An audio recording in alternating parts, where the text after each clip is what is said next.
Hello students, welcome to our online classes. आगे बढ़ते हैं आज अपन पार्ट 4 की तरफ, सेकंड चैप्टर के। इससे पिछली क्लास में हम पढ़ चुके हैं कि गॉस लॉ को हमने डिफाइन किया है और उसका मैथमेटिकल एक्सप्रेशन देखा है। तो उसका मैथमेटिकल एक्सप्रेशन हम बात करें कि इलेक्ट्रिक फ्लक्स जो है वो क्या होता है। वैसे तो ट्रेडिशनल या जनरल फार्मूला क्या होता है इलेक्ट्रिक फ्लक्स का, E डॉट एस। और अगर हम देखें सरफेस अगर वेरी कर रही हो या इलेक्ट्रिक फील्ड वेरी कर रही हो तो उस केस में हम क्या कहते हैं, integration of E dot D S.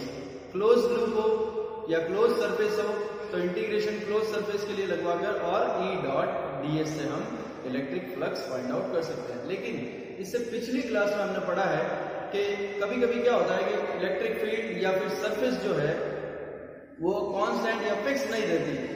तो उस केस में इलेक्ट्रिक फ्लक्स निकालने के लिए हमने गॉस लॉ देखा था। और गॉस लॉ में बहुत ही बेसिक तरीका है इलेक्ट्रिक फ्लक्स निकालने का।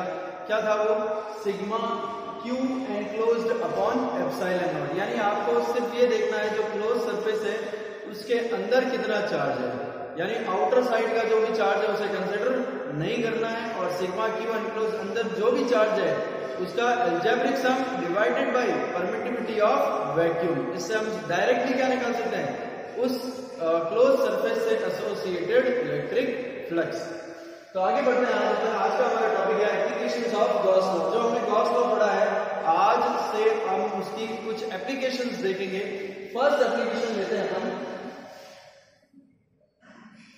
फर्स्ट एप्लीकेशन है हमारी इलेक्ट्रिक फील्ड इंटेंसिटी। जैसा कि मैंने पिछली क्लास में बताया था कि हम एप्लीकेशंस के थ्रू ऐसे केसेस में भी इलेक्ट्रिक फील्ड निकाल सकते हैं जहां पर इलेक्ट्रिक फील्ड का जो बेसिक फॉर्मूला है KQ/R² अप्लाई नहीं होता। तो electric field intensity due to an infinite charge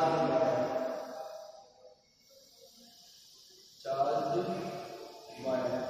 मतलब आपको एक इनफाइनाइट वायर गिवन है जिसकी लेंथ क्या है, इनफाइनाइट वायर गिवन है और ये दूसरा क्या है, चार्ज है। लेट्स सपोज इस पर पॉजिटिव चार्ज हमने दे रखा है, ठीक है।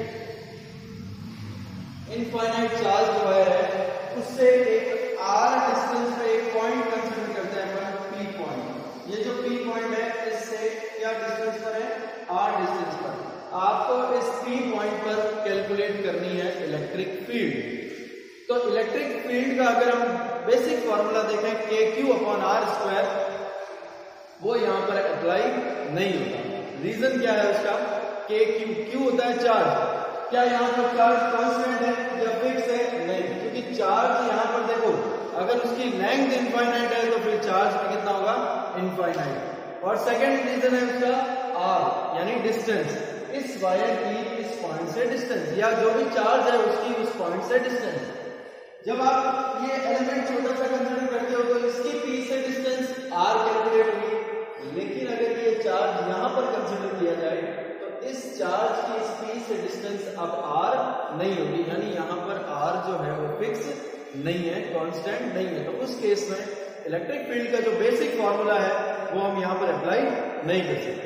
तो उस केस में फिर हम गॉस लॉ की हेल्प से यहां पर P पॉइंट पर इलेक्ट्रिक फील्ड कैलकुलेट करेंगे। तो पहले जो गिवन है उन पॉइंट्स को अपन देख लेते हैं। आपको एग्जाम में जब भी ऐसा क्वेश्चन आता है तो कुछ चीजें गिवन होती है, वो गिवन क्या है देखते हैं। जैसा कि यहां पर वायर जो है वो इनफाइनाइट है। अगर वायर इनफाइनाइट है तो चार्ज भी कितना है, इनफाइनाइट। तो उस केस में हमने यूनिफॉर्म चार्ज डिस्ट्रीब्यूशन पढ़ा था। चार्ज डिस्ट्रीब्यूशन में हमने देखा था अगर किसी वायर पर यूनिफॉर्मली चार्ज डिस्ट्रीब्यूट हो तो उस केस में क्या यूज होता है, लैम्डा, जिसको हम बोलते हैं लीनियर चार्ज डिस्ट्रीब्यूशन। यानी यहाँ जो फॉर्मेट यूज होगा वो लीनियर फॉर्म में यूज होगा क्योंकि वायर गिवन है यहाँ पर लीनियर चार्ज डिस्ट्रीब्यूशन या लीनियर चार्ज डेंसिटी। तो लेट्स सपोज आपको गिवन है लीनियर चार्ज डेंसिटी लैम्डा और आपको एक पॉइंट गिवन है P जिसकी इस वायर से परपेंडिकुलर डिस्टेंस, वायर से परपेंडिकुलर डिस्टेंस कितनी गिवन है, R। तो ये सारा डाटा है जो हमारे पास गिवन है। अब आपको इस P पॉइंट पर क्या कैलकुलेट करना है, E कैलकुलेट करना है। तो पहले हम इसको डिफाइन कर लेते हैं छोटा सा। let an infinite length wire having linear charge density या distribution linear charge density lambda is placed and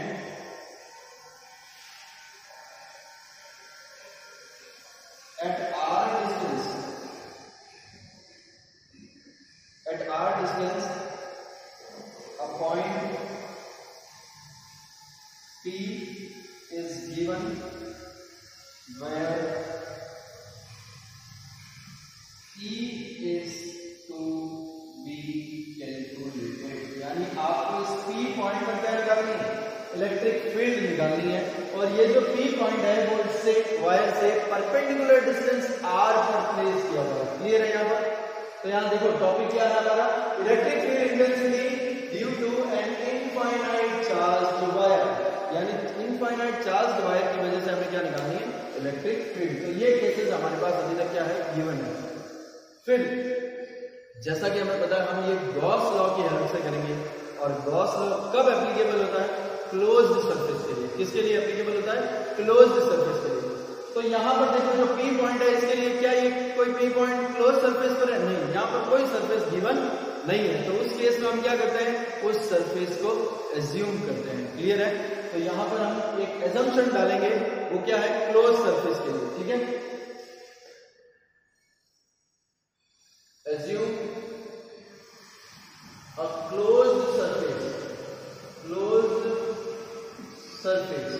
अब यहाँ पर देखो जो आप क्लोज सरफेस एज्यूम करते हो या एजम्पशन लेते हो क्लोज सरफेस का, उसको भी हम एक नाम दे सकते हैं, गॉसियन सरफेस। क्या नाम देते हैं, गॉसियन सरफेस। तो एज्यूम क्लोज सरफेस, जिसको मैं यहाँ अलग से लिख रहा हूँ, Gaussian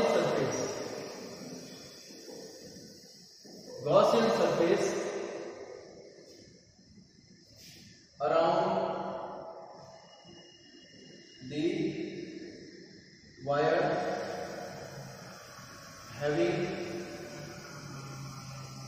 having a fixed distance r, यानी इस वायर के चारों तरफ हमें एक ऐसी क्लोज सरफेस लेनी है जिसकी सरफेस जो है वो इस वायर से एक फिक्स डिस्टेंस r डिस्टेंस पर ही हो। तो ऐसी एज्यूम करने के लिए देखो हमें ऐसी सरफेस एज्यूम करनी है जो इस वायर से, यानी इस वायर के चारों तरफ एक ऐसी सरफेस एज्यूम करो जो इससे उस सरफेस के ऊपर कोई भी पॉइंट आप लेते हो तो वो हर एक पॉइंट इस वायर से क्या डिस्टेंस पे हो, r डिस्टेंस पे। तो ऐसी सरफेस कौन सी कंसिडर हो सकती है, तो उसका आंसर है सिलेंड्रिकल। क्या है आंसर, सिलेंड्रिकल। यानी इस वायर के चारों तरफ हमें एक ऐसी गॉसियन सरफेस एज्यूम करनी है जो जिस सरफेस के ऊपर अगर हम P पॉइंट कहीं पर भी ले तो वो P पॉइंट इससे इस सरफेस पर हमेशा इस वायर से r डिस्टेंस पर हो। तो ऐसी गॉसियन सरफेस क्या हो सकती है, सिलेंड्रिकल। यहां पर ले लेते हैं पॉइंट P। तो अब आप देखो जैसे ये वायर है, इस वायर के चारों तरफ एक सिलेंड्रिकल जब आप सरफेस लेते हो तो इस सिलेंडर के कर्व्ड सरफेस पर आप कोई भी पॉइंट लेते हो तो वो पॉइंट इस वायर से क्या डिस्टेंस पर रहेगा, हमेशा r डिस्टेंस पर रहेगा। ठीक है, तो assume a closed surface, Gaussian surface around the wire having a fixed distance r। अब आपने इसको क्लोज दिया तो आपको पता देखो ऊपर का लेड यानी जो ऊपर का कवर है, ढक्कन है, और नीचे का भी कवर है वो भी लगा हुआ है इसके ऊपर। ठीक है, और अब क्या कहते हैं, इस इनफाइनाइट सिंगल वायर में से एक फिक्स लेंथ का वायर कंसीडर करते हैं। केवल उसी फिक्स लेंथ के वायर को ये सरफेस क्या कर रही है, क्लोज कर रही है। ठीक है, तो here the wire of small l, मैंने उसे कंसीडर किया, ये जो लेंथ आपने कंसीडर की है वो क्या है, small l। here the wire of small l length is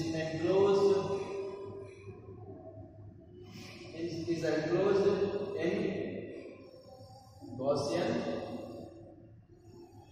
surface is enclosed in Gaussian surface। ये जो वायर आपने L लेंथ का लिया है, क्योंकि सिलेंडर में कितने क्या लेंथ का है, L लेंथ का। अगर वायर L लेंथ का है तो सिलेंडर में कितना होगा, L लेंथ का, यानी कि सिलेंडर के अंदर केवल L लेंथ का वायर एंक्लोज होगा।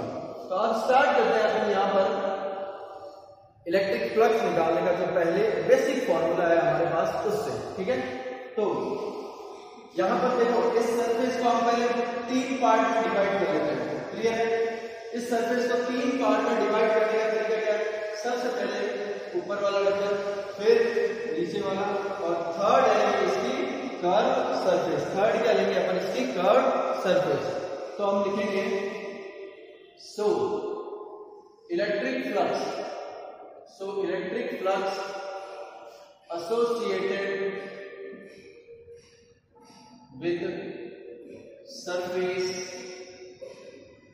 surface 1, ये जो फर्स्ट सरफेस है इससे एसोसिएटेड इलेक्ट्रिक फ्लक्स निकालना है। तो सबसे पहले फॉर्मूला लिखते हैं अपन, phi equal to integration of E dot ds। अब देखो यहाँ पर इंटीग्रेशन फॉर्मूला लगाने की जरूरत नहीं है, क्योंकि आपको पता है यहाँ पर इसकी सरफेस जो है वो क्या है, फिक्स है। तो इसलिए अपन ये फॉर्मूला भी लगा सकते हैं, E डॉट s, इसको यही ओपन कर लेते हैं, E s cos थीटा। अब सबसे पहले बात करते हैं इलेक्ट्रिक फील्ड। तो देखो ये एक वायर है और इस वायर पे ये कौन सा वायर है, चार्ज। इस चार्ज वायर की वजह से इलेक्ट्रिक फील्ड जो है इससे रेडियली क्या निकलेगी, आउटवर्ड। तो अगर मैं इस ऊपर वाले ढक्कन पे बात करूं तो यहाँ पे जो इलेक्ट्रिक फील्ड लाइंस है वो क्या निकलेगी, रेडियली आउटवर्ड निकलेगी। तो क्या कोई इलेक्ट्रिक फील्ड लाइन इस ऊपर वाले सरफेस को क्रॉस करेगी, पास करेगी, नहीं करेगी, सारी की सारी प्लेन में क्या निकलेगी, पैरेलल। तो उस केस में सरफेस की डायरेक्शन देखो, यहाँ पर आप ये भी देख सकते हैं कि ऊपर वाले ढक्कन के सरफेस की डायरेक्शन, ये जो ऊपर वाला ढक्कन है जिसका एरिया हमने क्या कंसीडर किया है, S, इसके सरफेस की डायरेक्शन क्या होगी, ये वाली, और इलेक्ट्रिक फील्ड की डायरेक्शन क्या होगी, ये वाली। तो दोनों के बीच का एंगल क्या है, यहाँ पर 90 डिग्री। क्लियर है, देखो यहाँ पर एंगल कितना बन रहा है, 90 डिग्री। तो अपन लिख सकते हैं phi, अच्छा फर्स्ट सरफेस से एसोसिएटेड है तो phi 1 equal to E electric field, S इसका एरिया, और cos 90, और आपको पता है cos 90 कितना होता है, 0। फिर बताइए इलेक्ट्रिक फील्ड कितनी भी हो, सरफेस कितना भी हो, यहाँ पर दोनों के बीच का एंगल कितना आया, 90 डिग्री, और सरफेस की डायरेक्शन क्या ले लेते हैं अपन, परपेंडिकुलर आउटवर्ड। परपेंडिकुलर आउटवर्ड लेने पर दोनों के बीच का एंगल, क्योंकि देखो इलेक्ट्रिक फील्ड जो है वो इस ढक्कन पे चारों तरफ क्या निकलेगी, पैरेलल निकलेगी, और सरफेस की डायरेक्शन किस तरफ है, ऊपर की तरफ। तो दोनों के बीच का एंगल क्या है, 90 डिग्री। तो उस केस में phi जो है इलेक्ट्रिक फ्लक्स फर्स्ट सरफेस से एसोसिएटेड कितना हो जाएगा, 0 हो जाएगा। इक्वेशन नंबर 1 ले लेते हैं। अब लेते हैं so electric flux associated with surface 1। अब लेते हैं इलेक्ट्रिक फ्लक्स associated with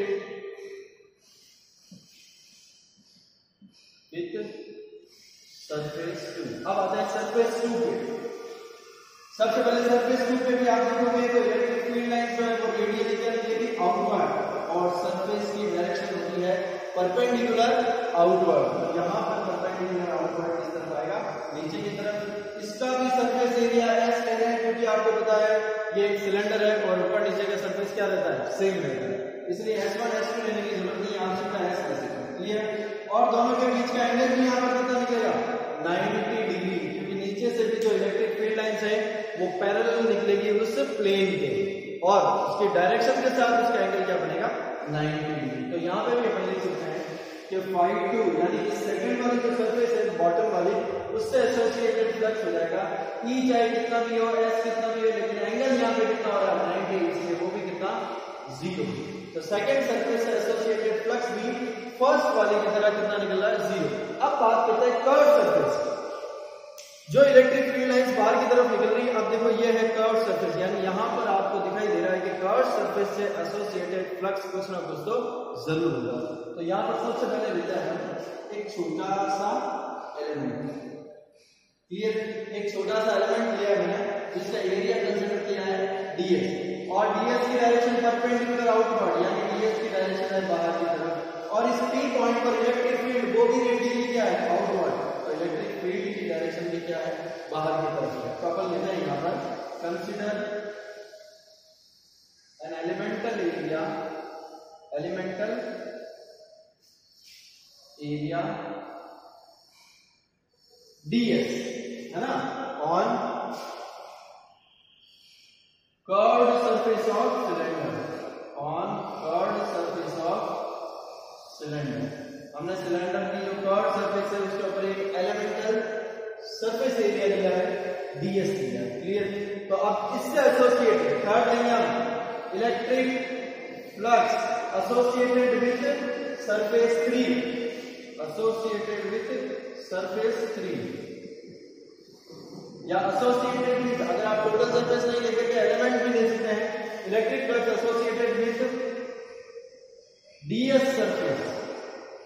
तो आप क्या लिखेंगे phi 3 इक्वल टू, या छोटा सा सरफेस एरिया लिया है तो आप d फाई यूज कर सकते हैं, E dot ds, E ds cos theta. और आप यहाँ पे देख रहे हैं थीटा कितना है, क्योंकि E और ds जो है वो पैरेलल है तो उस केस में थीटा हो जाएगा 0 और cos 0 कितना होता है 1, यानी ये जो फॉर्मूला है ये बन जाएगा E ds।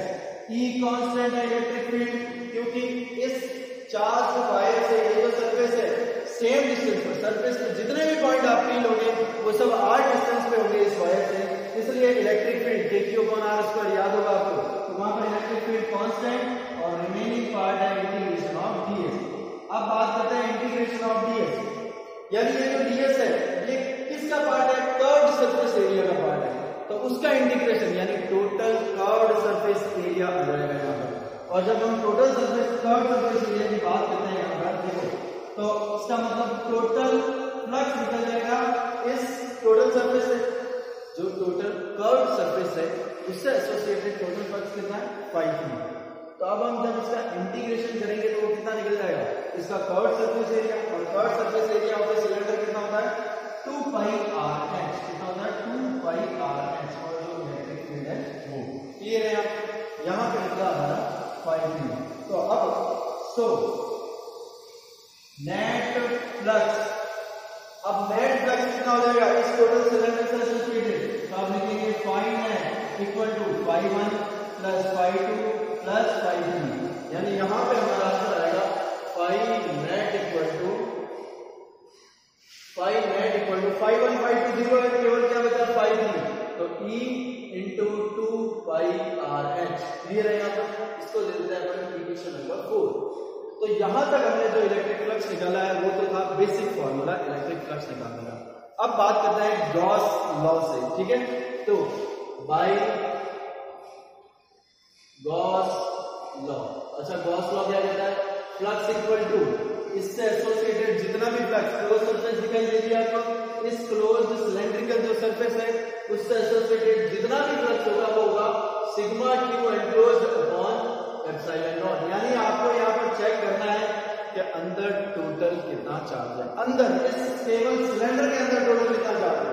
तो यहाँ पर देखो हम क्या कहते हैं, जब हमें टोटल चार्ज निकालना है यहाँ पर, तो चार्ज के लिए फॉर्मूला क्या लगाएंगे, पर यूनिट लेंथ पर चार्ज कितना है लैम्डा, जिसको हम बोलते हैं linear charge density per unit length पर, यानी ऐसे समझो 1 मीटर पे चार्ज कितना है लैम्डा, तो 10 मीटर में चार्ज कितना होगा 10 इंटू लैम्डा। सेम वैसे ही है, पर यूनिट लेंथ पर चार्ज कितना है लैम्डा, तो L लेंथ पे कितना होगा लैम्डा L। क्लियर है यहाँ पर? तो जो अंदर जो चार्ज है देखो अंदर इतना ही चार्ज होगा, इस L लेंथ वायर जो है यही है इस सिलेंडर के अंदर, तो लिखेंगे अपन lambda L divided by epsilon naught, यानी इतना डायरेक्टली तरीके से अपन क्या निकाल सकते हैं फ्लक्स निकाल सकते हैं। इसको लेते हैं इक्वेशन नंबर 5। अब लेते हैं 4 और 5 से, एक बार हमने बेसिक फॉर्मूले से निकाला और एक बार गॉस लॉ की हेल्प से। तो लेते हैं by equation 4 and 5, equation 4 and 5 equate करते हैं, दोनों को इक्वेट करने पर E into 2 pi RH equal to lambda L divided by epsilon naught. तो E equal to lambda L divided by 2 pi RH। Clear है यहाँ तक? देखो यहाँ पर आपने क्या निकाला है 2 पाई RH, H क्या रहा है यहाँ पर हाइट थी इसकी, और जो हाइट हमने क्या कंसीडर की है L, तो यानी अपन लिख सकते हैं lambda L divided by 2 pi R L। अब ये जो L है क्लियर है? और एक एप्सिलॉन नॉट। सॉल्व करते हैं इसको, lambda divided by 2 pi r epsilon naught. Clear है? यहाँ पर इसको थोड़ा सा और चेंज किया जा सकता है। जब हम न्यूमरेटर और डिनोमिनेटर से 2 से मल्टीप्लाई करते हैं तो इसको लिख सकते हैं 2 लैम्डा और 2 into 2 4 pi epsilon naught. Clear है? Into r। देखो इसको ऐसा क्यों लिखा है, क्योंकि आप इसको ये भी लिख सकते हैं 1/4 पाई epsilon not into 2 lambda by r, और 1/4 पाई एप्सिलॉन नॉट क्या होता है? k।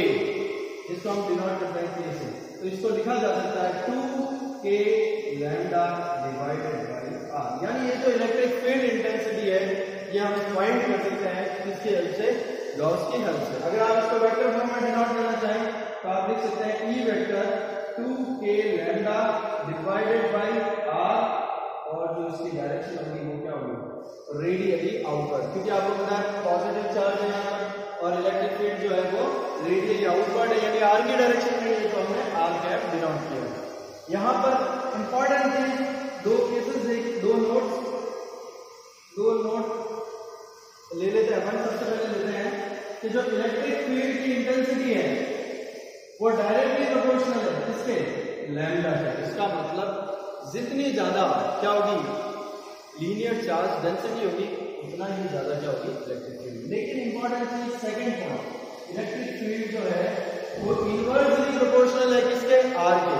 अगर आप ग्राफ बनाना चाहो तो E और लैम्डा के बीच का ग्राफ डायरेक्टली प्रोपोर्शनल, लेकिन E और r के बीच का ग्राफ बनाना चाहो तो क्या होगा? Inversely proportional. इसका मतलब इस इनफाइनाइट लेंथ वायर से आप जितनी ज्यादा डिस्टेंस पे पॉइंट लोगे वहां पर इलेक्ट्रिक फील्ड उसी फॉर्म में कम होती जाएगी। ठीक है, तो यहीं तक करते हैं आज की क्लास को। आज हमने सीखा है गॉस लॉ की फर्स्ट एप्लीकेशन, यानी गॉस लॉ की हेल्प से हमने इनफाइनाइट चार्ज वायर से भी r डिस्टेंस पर अगर कोई पॉइंट हो P, वहां पर क्या कैलकुलेट कर सकते हैं? Electric field. तो कल मिलते हैं नेक्स्ट क्लास में। Thank you.